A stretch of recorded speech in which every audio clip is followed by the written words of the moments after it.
Hi, everyone. Happy Tuesday. Welcome. If you're here live, welcome, welcome. If you're catching the replay, welcome. Today, we're going to talk about confidence and specifically how to develop the skill or the trait of everyday confidence through your mind, your body, and your voice. I'm Christina. I'm a social psychologist, and I'm here to bring you insights into everyday questions around how to be more effective as a leader, at work, and quite frankly, as a human. So let's get right into things here. As you're watching, if you have any questions whatsoever, drop them down below. If you're catching the replay and you have a question, please comment. If you're on YouTube, leave the comment. I'll come back and answer. If you're on LinkedIn, leave a comment. I'll answer, or you can always shoot me a DM and we can get the conversation going. If you'd like to include the timestamp as well, please go ahead and do that, and it will just help me come back and give you a more specific answer based on what I was saying at the time. I can talk about these concepts for hours. So let me know any questions whatsoever. So, when it comes to confidence, the first thing that I'm going to challenge you to think about is this. Do you think that confidence is a skill or a trait? Now, what's the difference? A skill is something that you're either good at, you're not good at, you're good at to different degrees, right? You could be a novice, an intermediary, an expert. Where do you feel you lie on that scale with your confidence? Versus, do you feel confidence is a trait? Now, a trait, this is really important to define because a trait, when we think of psychology and our personality and the traits that we have or we don't have, this is really the habits, the thoughts, and the behaviors that we choose to have on a daily basis. These are the preferences that we have when it comes to our thoughts, our feelings, and our behaviors. So when you think of a trait like confidence, like introversion or extroversion, it comes down to what you choose as your preferences. It's the container of your comfort zone that you have created for yourself around these habits. So when it comes to confidence, let me paint a picture for you. Imagine I ask you to rate your confidence on a scale of 0 to 10, 0 being non existent and 10 being through the roof, in the following situation. Okay. You walk into a room, you see a group of people, and the person on the left starts walking over to you to say hello. Rate your confidence in that situation from 0 to 10. For most people, I'm betting they would be willing to say a 6, 7, or 8. Now, what if I was to tell you that that group of people is just members of your family, your mom, your dad, siblings, cousins? How much would your confidence skyrocket in that situation? Now, what if I was to tell you that that group of people was just your coworkers, right? Your confidence would likely decrease a little bit. And then if I was to say, well, that group of people were strangers at a networking event, all of a sudden, everyone's confidence plummets because the boundaries of our comfort zone in different situations is what really defines how confident we feel or the lack of confidence that we feel. You can look at it both ways. Okay, so that's the really first thing that I need you to understand. The second thing is this: everyone's definition of confidence differs, just fundamentally. The way I think of confidence is very likely to be very different than what you think of confidence. And the behaviors, the thoughts, and the actions that you associate with confidence will differ, just like it will differ in the different situations based on the comfort zone of what you feel is acceptable or unacceptable in that context. Okay. So when you are considering confidence as a whole, when you are considering whether or not you have confidence or whether you lack confidence in certain situations, it is extremely important to keep in mind that your confidence levels will fluctuate based on the situation that you're thinking about, based on the comfort zone that you've created, based on your preferences for how you would like to act, think, and feel. Okay. Are you with me so far? Drop a comment if this is if anything's missing at any point, and I'll come back and clarify. So when it comes to confidence, so many people that talk about confidence seem to talk about it as like this whole or nothing, as this holistic approach to confidence, right? You're either having it in all these different situations or you're not. But in reality, there's many different pieces to confidence that need to come together for you to feel like you have it and you embody it all the time. Okay. So if you think about confidence, it comes down to your mind, your body, and your voice. So let me break this down. Your mind, this is sort of what I'm getting at with your psychology, with your preferences, with your definitions, with your boundaries and your comfort zone. It's how you think about confidence and how you think about confidence for yourself. Because building on the idea of your comfort zone, there's a certain degree of your own behaviors, of your own actions that you're willing to let yourself take in order to feel like you are confident. And every individual has a border, a fine line where that confidence turns into something like arrogance or being conceited or being over the top. Okay. And everyone's boundary is different. So, understanding where your boundary for that is helps you look at someone else's behavior, helps you look at your own behavior and define it accordingly. So, again, my definition of confidence is very likely to differ than yours. So, then it's no surprise that we may be looking at the exact same situation, at the exact same individual, doing the exact same thing, and interpret it differently because it all comes down to our perception, our definitions, and our preferences. Okay. That's the sort of the foundation to consider. Then when you consider the mindset of your confidence, it's really how you are willing to see it with yourself. Are you thinking of it in all or nothing terms? Is confidence something that you have or you don't? Is it something that you have sometimes or never, right? If you're thinking of it in all or nothing terms, you might show up at the networking event, fumble your first conversation, and deem the entire networking event ruined despite having good conversations with other people the rest of the night, right? All or nothing thinking. It's like if you are dieting and you decide to cheat and have two cookies and then you have a third, well, your diet is completely ruined and you might as well go and eat the entire row of cookies and the bag of chips and some ice cream after. That's all or nothing thinking. So if you're doing that to yourself with something like confidence, it happens. It's just important to be mindful of that and catch yourself in it. That's where situations like I'm never confident or extremes like I messed this one aspect of this conversation up, therefore the entire thing is ruined. That's where all or nothing thinking comes in. So it's important to catch that. Okay. That's your mind. Your body is, on the one hand, quite literally how you carry yourself. So your posture, your body language. And on the other hand, is the physiological reaction that you experience. Okay, so if you walk into that networking event, which oh, so many people love to hate, what is it that you feel? Do your palms get sweaty? Are you sweating through your shirt? Are you having like the shakes, the jitters, the adrenaline rush? Are you fumbling over your words? Are you talking really, really fast when you meet everybody because you just want to get it out the way and you don't know what to say? Are you stumbling over your words and repeating the same thing over and over? What is it that you're doing?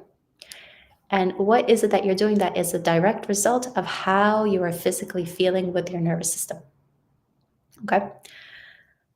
Now you're starting to put the pieces together, right? It's how you're thinking about it, then how you show up, and how you're feeling about it. And it's important to keep in mind because that your physiology, so how you are actually feeling, is completely tied to your emotions. And fun fact, it's tied to your facial expressions. If you'd ever like to have a fun experiment, the next time you're feeling stressed or anxious or angry, go to a mirror and force yourself to smile and just stand there and hold it for at least 15 seconds. And because your physiology is linked to your emotions and your facial expressions, you'll find that your anger and your stress actually decreases. You might even laugh at yourself out of the sheer silliness of what you're doing. But it's effective and it works because it's connected. So, how does this tie into confidence? Well, how you are feeling physically as you are in a new situation or as you are in a situation where you have those predefined boundaries of your comfort zone, that is going to directly influence how you look.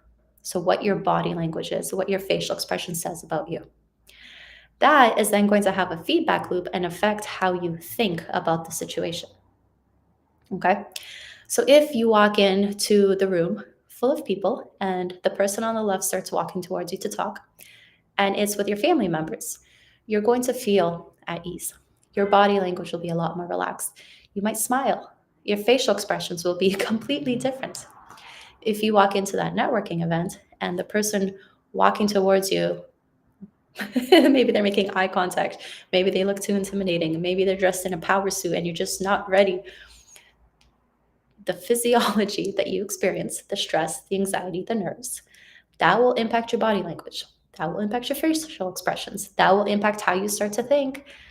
And that will impact how they react to you. Because you see, it's one thing to experience all of this internally, but it's another thing to understand that everyone else is seeing you experience that. So if I was to sit here the entire time, shriveled up, maybe shaking under the table, looking a little bit worried, you would get a completely different sense of me and what I'm saying and how you feel talking to me than if I'm sitting straight, smiling, and welcoming. And it's important to know that because many people get so caught up in their physiology, in the anxiety, in the stress, in the emotions that they're experiencing, that they forget that other people see it. And so, one thing I see really commonly is the furrowed brow and the stress response in the forehead unknowingly. And you might be in a meeting, you might be talking to your team, you might be deep in thought, but the impression that you're giving off is not what you intend. So that's just something to keep in mind for all of you as well. So that's your mind, that's your body, and then your voice. Your voice, again, two sides to every coin. Your voice is how you sound when you speak. So the vocal mechanics. Are you able to articulate yourself? Are you able to speak loud enough to project your voice for the individual to hear you? Versus speaking so softly that they ask you to repeat the thing 3 separate times. And then you get more nervous because you have to keep repeating the thing, right? It's how do you actually sound? Are you speaking like this every few seconds? And are your filler words so distracting that it completely takes away from the message? Again, are you soft spoken? Maybe you're too loud that they feel like you're yelling at them the entire time. Like, how is it that you sound? Right? For each of us, again, because we have a set definition of what confidence is, we have a set definition of what confidence looks like and what confidence sounds like. So, what is it for you? What is your definition of what confidence sounds like? Objectively. And then, what is your definition of what confidence looks like and sounds like for you? When you dive into that a little bit further, you'll often find that your definition objectively of confidence, of someone else who's confident, differs from what you allow yourself to be as a confident person. And often you'll find that your own boundaries are much more constricted around what you allow yourself to express as confidence versus what you objectively perceive as being confident to be. Okay? So that's the one hand, the voice, the vocal confidence. But when it comes to your voice, the other aspect that isn't talked about nearly enough is this idea of confidence being conveyed through the actual words and the language and the word choice that you choose to use. So I'm a big believer that your subconscious mind comes through in the way that you speak.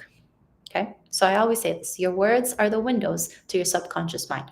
Whatever you believe, you will say knowingly or unknowingly when you speak.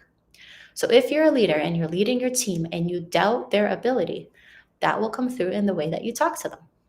Even if you are sitting straight, you're feeling great, you feel like you're owning the meeting, your facial expression is neutral, your voice is projecting perfectly, but the lack of confidence in them will come through in the way that you speak.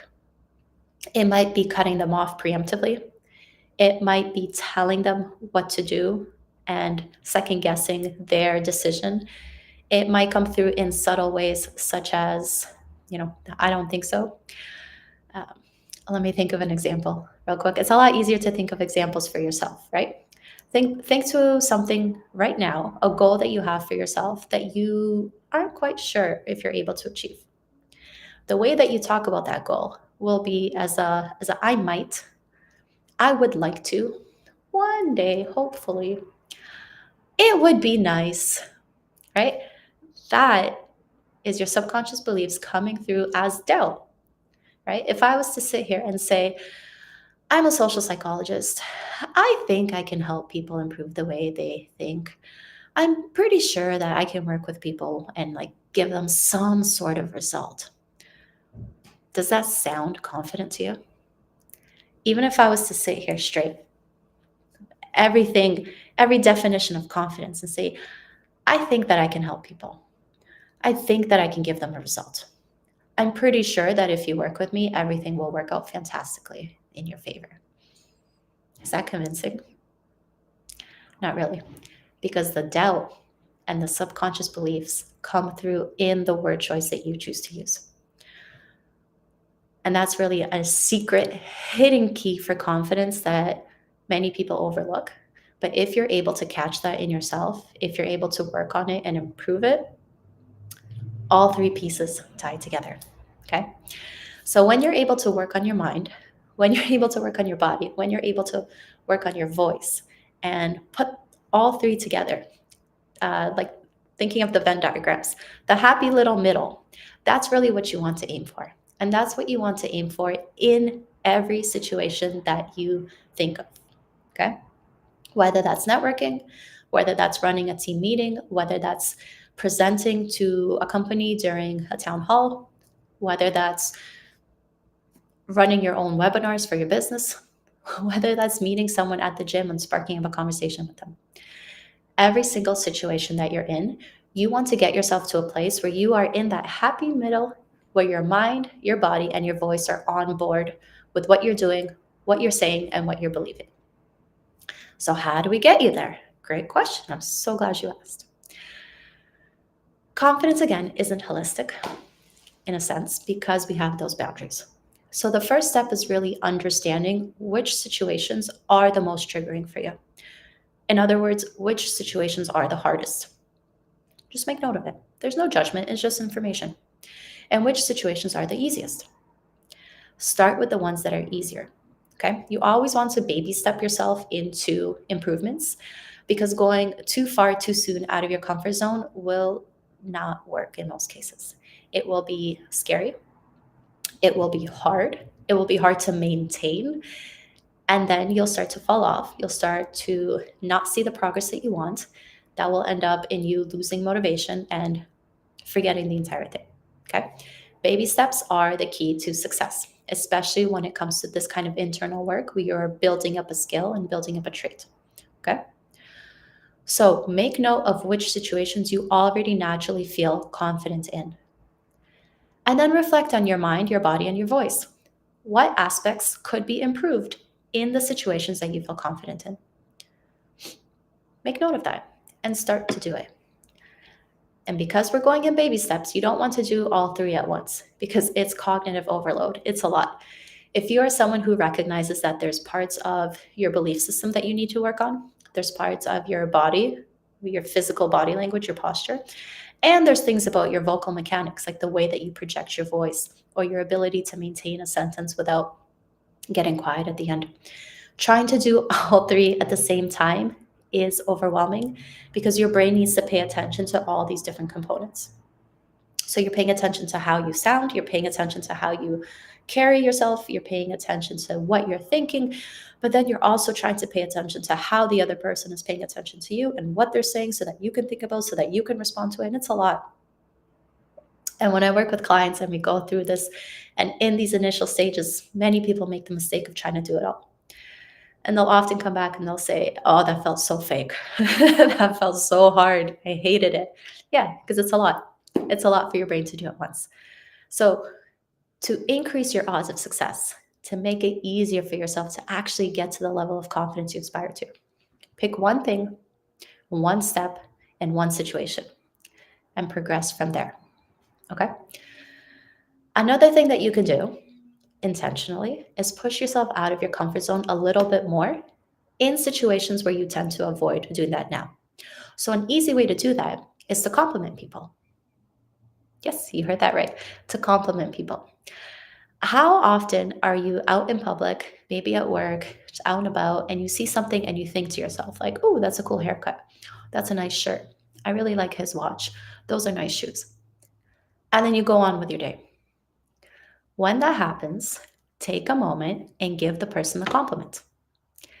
And I know already you're likely thinking like, oh, the comes up for most people in that situation because it's outside of most people's boundaries of their comfort zone.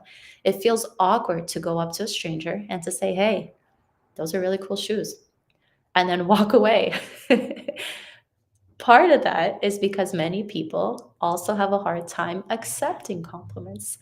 So the thought of a stranger coming up to them and being like, hey, that's a really nice watch feels to them. If you're not familiar with the feeling of wait until someone gives you a compliment and you'll you'll see yourself reacting that way. And so if you're someone who does have a harder time accepting compliments, it will be hard stepping out of your comfort zone to give the compliments as well. But this is what you need to do to expand the boundaries that you've set for yourself, to expand your definition of who you are, right? Because again, going back to psychology, what is the definition of your personality trait? It is a set of the emotions, actions, behaviors, and thoughts that you have habitually about yourself. It's your definition of you and how you act. Who's to say you can't change that definition? You know, research shows that we change, our personality traits change over the course of our lives. And there's so much cool research out there showing that neuroplasticity is a very real thing that we can do. It's quite literally, we are able to change our mind. We are able to rewire our habits. We are able to learn new things all the way into old age. So, however old you are now, who's to say that how you've defined yourself up until this point is how you have to continue defining yourself and living your life moving forward? There's room for improvement, and you're able to take up that room and improve by your own definition. So, give yourself that freedom, give yourself that luxury, right? Think about it this way. If you have thought about improving your confidence for years, if not decades, would you like to continue thinking about improving your levels of confidence for months, years, and decades to come? Or is now the time to finally take the action you've been thinking about taking and do the things you know you should do to get the change that you've desired for months, for years, for decades? Ultimately, the choice is yours. And I think we all know here what the choice is. It's just a matter of making that choice and sticking to it. And the trick there is in the baby steps. Okay? So define your levels of confidence. Define your definition of confidence for yourself. Define your definition of confidence objectively in others. Look up or think of role models who you think are confident. And there's so much beauty and purpose in doing that because when you're able to objectively look at someone else and say, that, I can't put my finger on it for myself, but that resonates with me. That is what I aspire to. That is a very big indicator for what you actually want for yourself. And it's seeing these actions and behaviors in others that often triggers us to think about, oh, I wish I had that. To subconsciously say, I know I'm capable of that, but I'm not living up to it. So take note of it. The people that you resonate with, the people that you look at and say, wow, they're confident, that is what you want for yourself, whether you know it or not, whether you admit it or not. That's just how our psychology works. So take note of that, right? So you've defined confidence objectively. You've made note of role models objectively, whose behaviors you like. You've noted down your own behaviors and your own definition and boundaries of confidence, right? Now you're working through identifying where are the next steps that I can take in my mind, my body, and my voice to start making these little shifts in confidence. And now you're also doing these external things like giving strangers compliments as sort of a supplement, as another way to continue building up your own confidence. You see, the thing about confidence, if I asked you to define it and like give me a word definition of what confidence means to you, what would you say? Take a moment and think about that. Would you give me a definition that is physical, like someone who stands straight, who carries themselves well, who speaks with insert the blank here? Would you give me a mindset definition? What would you say? You see, for me, the definition of confidence really comes down to self acceptance and self belief. Confidence isn't about being the best or being the most knowledgeable or insert the blank here, but it's about having such a deep level of self acceptance that you understand your strengths, you understand your weaknesses, you understand your flaws, you understand where your level of expertise lies, and you understand where your level of expertise ends, and you need to defer to someone else's expertise.